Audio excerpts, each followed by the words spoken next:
नमस्कार साथियों, आप सभी का हार्दिक स्वागत है आपके अपने YouTube channel study with DR गुरुजी पर। साथियों, जो डिस्ट्रिक्ट लेवल पर अब स्लॉट है वो अलॉट होने प्रारंभ हो गए हैं और ज़िला स्तर पर जब डॉक्यूमेंट वेरिफिकेशन होंगे उस समय आपको है वो चेकलिस्ट है वो तैयार करनी है। उसमें आपको किस प्रकार से भरना है, डॉक्यूमेंट का क्रम क्या रखना है, कौन कौन से डॉक्यूमेंट लगाने हैं, सारी जानकारी आपको इसी एक वीडियो के माध्यम से देने जा रहा हूँ। आप वीडियो को अंत तक ज़रूर देखें और उसके बाद में भी आपके मन में है वो कोई डाउट रह जाता है तो आप उसको है वो कमेंट में भेज दें, मैं उसका रिप्लाई दूंगा। तो साथियों, सबसे पहले चेकलिस्ट का कम से कम आपको 2 से 3 सेट निकलवा देने हैं ताकि आपको कोई दिक्कत ना हो, इसमें कोई मिस्टेक हो जाए तो आप दोबारा से नहीं बनवा लें। और इसमें है वो डिस्ट्रिक्ट लेवल पर आपको 2 चेकलिस्ट के सेट है वो कम से कम आपके पास होने चाहिए। तो मैंने ये चेकलिस्ट भरी है, तो किस प्रकार से भरी है आप देख सकते हैं। सबसे पहले दस्तावेज सत्यापन जिला, जिस जिले में आपके दस्तावेज सत्यापन होंगे उसका नाम भरना, जैसे कि मेरे बाड़मेर में होगा। उसके बाद सूची क्रम संख्या, ये सूची क्रम संख्या वो है जो 2 गुना कट ऑफ के बाद में आपको है वो जो लिस्ट जारी हुई थी उसमें मेरा है 17,708 पे मेरा नाम है सूची क्रम संख्या। मेरे हिसाब से यही होना चाहिए, अलग भी है तो मैं बाद में आपको बता दूंगा। और उसके बाद में ये सामान्य विशेष यहाँ पे है वो सामान्य पे राइट करना है। और क्षेत्र का मतलब अनुसूचित या गैर अनुसूचित, इसमें अगर आप TSP से हैं तो आपको अनुसूचित भरना है और अगर आप नॉन TSP से हैं तो आपको गैर अनुसूचित भरना है। उसके बाद आधार क्रमांक मैंने भर दी है। आवेदन क्रमांक, जो आपने आवेदन किया था बीकानेर निदेशालय में उस आवेदन क्रमांक आपको यहाँ पे फिल करने हैं। उसके बाद में अभ्यर्थी का नाम, माता का नाम, लिंग है, पिताजी का नाम, जन्म तिथि है, कैटेगरी है और जमा आवेदन शुल्क की राशि। साथियों, ये अभ्यर्थी में बहुत सारा कन्फ्यूजन है कि कितनी भरनी है। आपको जो मूल आवेदन किया था उसमें जो राशि है वो आपको यहाँ पे फिल करनी है। जो अदर स्टेट के हैं या फिर जो जनरल से जिन्होंने आवेदन किया है उनकी शुल्क है वो 100 रुपये कटनी चाहिए थी, लेकिन तकनीकी समस्या के कारण आपकी शुल्क है वो 60 रुपये कटी है। तो आपको क्या करना है, जो डाकघर है वहाँ पर आपको 40 रुपये का पोस्टल ऑर्डर बनवाना है, वो इससे वो चेक लिस्ट में आपको साथ में लगवाना है। तो ये सामान्य जानकारी होगी। उसके बाद में आपको दस्तावेज है वो किस प्रकार से लगाने हैं। सबसे पहले आपका ऑनलाइन आवेदन की प्रति, जिसमें आपको संलग्न की संख्या का मतलब आपने जो प्रति लगाई है वो कितने नंबर पर है दस्तावेजों के क्रम में। तो मैंने ये पहले नंबर पर आवेदन की प्रति लगाई है और मैंने इसमें संशोधन भी करवाया है, तो मैं जो मूल आवेदन और संशोधन दोनों के साथ में लगवाऊंगा। क्या पता दोनों मांग रहे तो मैं उस हिसाब से है वो तैयार रखूँगा। उसके बाद यहाँ पे आपको हाँ लिखना है, ये इसमें कुछ भी नहीं भरना है, आपको खाली छोड़ देना है। उसके बाद आधार कार्ड की प्रति, और ये जो सारे आप डॉक्यूमेंट लगा रहे हैं उनमें है वो सब पे आपके साइन होने चाहिए, जैसे कि मेरे डॉक्यूमेंट पे मैं इस तरह के साइन कर दूंगा, है ना। इसका मतलब जो अपने जो डॉक्यूमेंट है ये स्व प्रमाणित हो चुके हैं। ये जो माध्यमिक परीक्षा की अंक तालिका 10th की मार्कशीट है उस पर भी आप है वो नीचे की साइड में साइन कर देना। ये उच्च माध्यमिक की है और जिनका प्रमाण पत्र अलग से है तो वो प्रमाण पत्र भी साथ में लगवा दें, मार्कशीट के बाद प्रमाण पत्र लगा दें और सभी पर अपने अपने साइन कर दें। उसके बाद भी ये आती है स्नातक की मार्कशीट। तो स्नातक मैंने नहीं की है, नई फॉर्म में फिल की है, नहीं की है तो मैंने यहाँ पे लिख दिया लागू नहीं। और स्नातकोत्तर भी नहीं है तो मैंने ये डैश कर दिया, लेकिन मैं जब मेरा क्योंकि स्लॉट एलिमेंट है वो मेरे को 21 तारीख मिला है तो मैं जब तैयार करूँगा, ये मैंने केवल आपको डेमो के रूप में बताया है, तो जब मैं तैयार करूँगा तो यहाँ पे मैं वो लिख दूँगा लागू नहीं है। उसके बाद में प्रारंभिक शिक्षा में द्विवर्षीय डिप्लोमा 7 नंबर पॉइंट है, इसमें है वो मैंने 5 नंबर संलग्न लिखा है क्योंकि ये 2 डॉक्यूमेंट मेरे लिए लागू नहीं है, तो ये क्रम है वो यहाँ तक बढ़ जाएगा। इसमें क्या करना, आपको दोनों मार्कशीट और डिप्लोमा तीनों है वो क्रम से लगाने हैं। विशेष शिक्षा वालों को भी मार्कशीट और उसके बाद में अपने क्रम से है वो डिप्लोमा लगाना है। ये जो मेरे लिए लागू नहीं है तो मैंने इसको डैश कर रखा है, जैसे कि विशेष शिक्षा के पद हेतु भारतीय पुनर्वास परिषद से जारी पंजीकरण संख्या, ये जो विशेष BSTC किया है उनके लिए है। उसके बाद में आता है राजस्थान अध्यापक पात्रता परीक्षा, जो रीट का प्रमाण पत्र है वो आपको उसकी फ़ोटोकॉपी और उसके बाद में उसको नीचे वो आप साइन कर दें और ये भी आपको लगानी है। मेरा इसका क्रम संख्या 6 रहेगा। आपका जो लागू हो रहा है वो आप लगा दें, जो लागू नहीं हो रहा है उस पर है वो आप लागू नहीं है लिख दें और क्रम से है वो सेट कर दें। उसके बाद मूल निवास हो गया। ये जो टीएसपी के लिए है तो ये मेरे लिए लागू नहीं है, मैंने इसको छोड़ दिया। उसके बाद में आर्थिक रूप से कमज़ोर वर्ग ईडब्ल्यूएस के लिए तो ये भी मेरे लिए लागू नहीं है, मैंने इसको छोड़ दिया है। उसके बाद में 14 नंबर का पॉइंट मेरे लिए लागू है जाति प्रमाण पत्र का, तो इसको मैंने है वो 8 नंबर पर सेट कर दिया है। उसके बाद में ये जो राजस्थान के मूल निवासी होने का संबंध जो स्व घोषणा पत्र है वो 9 नंबर पर मैंने लगा दिया है।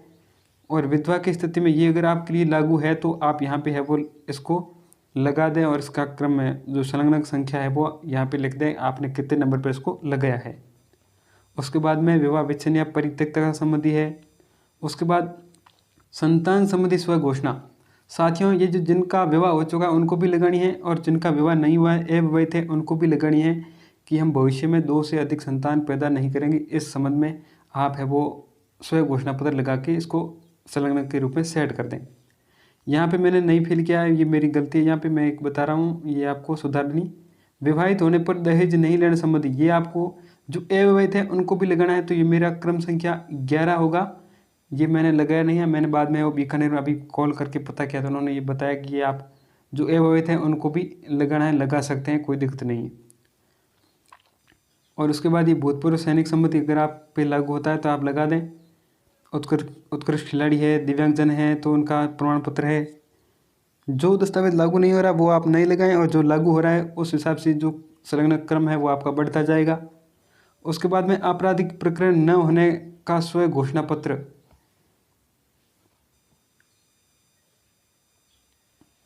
और ये इंपॉर्टेंट पॉइंट है 26 नंबर पॉइंट, 2.5 लाख रुपए से कम आय की सूची भरी है तो आपको आय प्रमाण पत्र लगाना है। 4 पेज का आय प्रमाण पत्र आपको बनवाना है और उसको इसमें लगा देना है। अगर आपने 2.5 लाख से कम में यस किया है तो ही आपको लगानी है। उसके बाद शैक्षिक और प्रशिक्षक योग्यताओं के संबंध में स्व घोषणा पत्र ये भी आपको लगाना है। और ये जो आपका जो चरित्र है ये आपका जो अंतिम शिक्षण संस्थान है वहाँ से आपको प्राप्त हुआ होगा, वो आपको यहाँ पे लगाना है। और सबसे इम्पोर्टेंट पॉइंट है 29 नंबर, मैंने पिछले वीडियो में बता दिया था फिर भी ये वो आपके कमेंट आ रहे हैं कि जो इसमें क्या भरना है। तो आपको इसमें क्या करना है, जैसे कि मैंने वीडियो की शुरुआत में बताया कि आपकी शुल्क 100 रुपये कटनी चाहिए थी, 60 रुपये कटी है, तो आपको जो अंतर राशि है मतलब जो 40 रुपये का पोस्टल ऑर्डर बनवाना है और इसको यहाँ पे लगा देना है।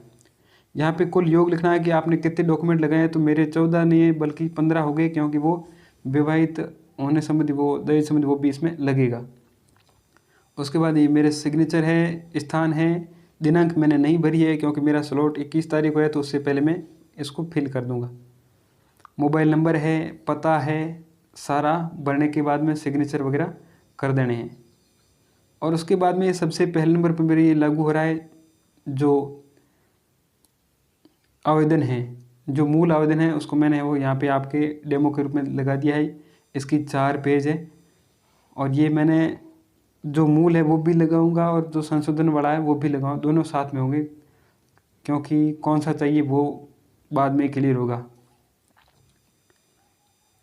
ये 4 पेज का हो गया। उसके बाद में आपको जो आधार कार्ड है उसकी प्रति लगानी है और ये जो मेरा आधार कार्ड है तो आपको स्व प्रमाणित करने के लिए यहाँ पर अपने है वो साइन कर देने हैं। इस प्रकार से ये साइन कर दिए, ये आपका कंप्लीट हो गया। उसके बाद अगली आती है 10th की मार्कशीट। तो मैंने क्या है कि अभी तक जो इसकी छाया प्रति नहीं निकाली, तो इस हिसाब से मैंने जो आपको दिखाने के लिए जो ओरिजिनल है इनकी PDF बनाई है।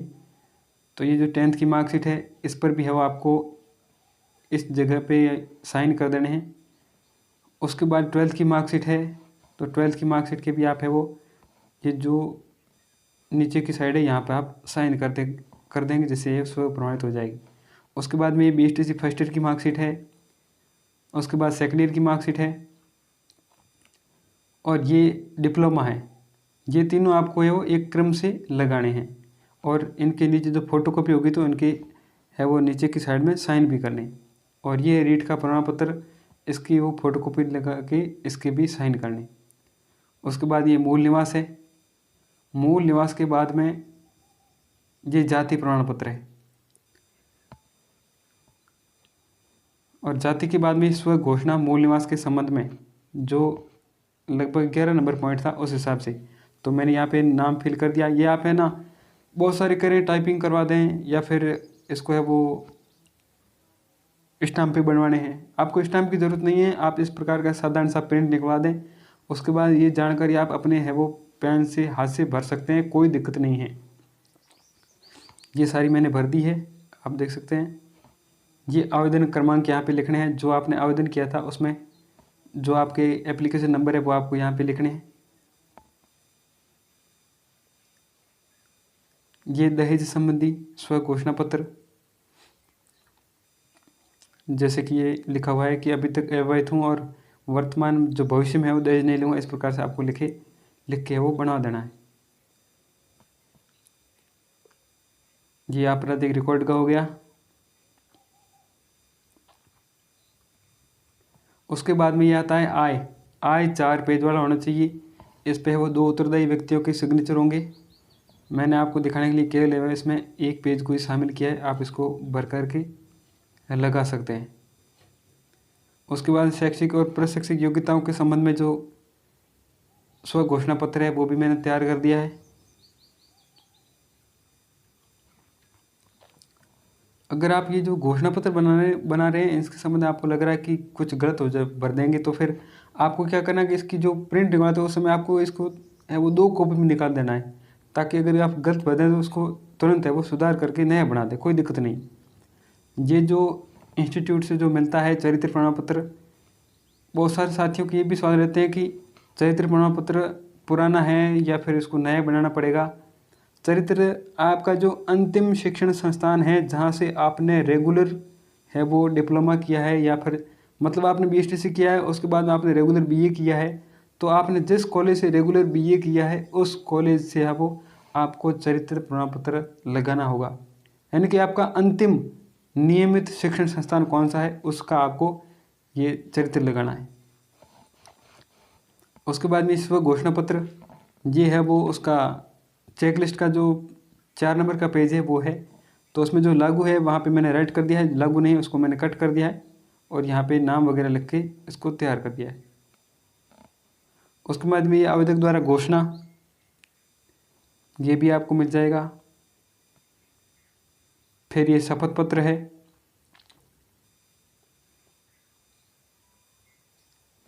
और उसके बाद में मैंने एक्स्ट्रा के रूप में चरित्र बनवाए हैं, 2 चरित्र है वो मैंने तैयार करवाए हैं। इस तरह का ये इसका है वो प्रिंट निकलवा के इसको तैयार करवाया है 2 राजपत्रित अधिकारियों के द्वारा सिग्नेचर करवा के।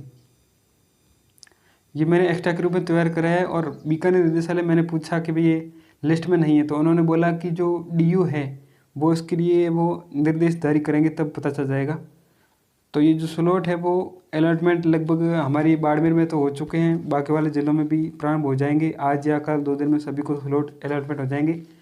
उसके बाद में 11 तारीख से वो वेरिफिकेशन होगा, आपको समय दे दिया जाएगा, स्थान दे दिया जाएगा। वहाँ पर आपको ये जो चेक लिस्ट है इसमें ये सारे डॉक्यूमेंट क्रम से लगा करके आपको उपस्थित होना है।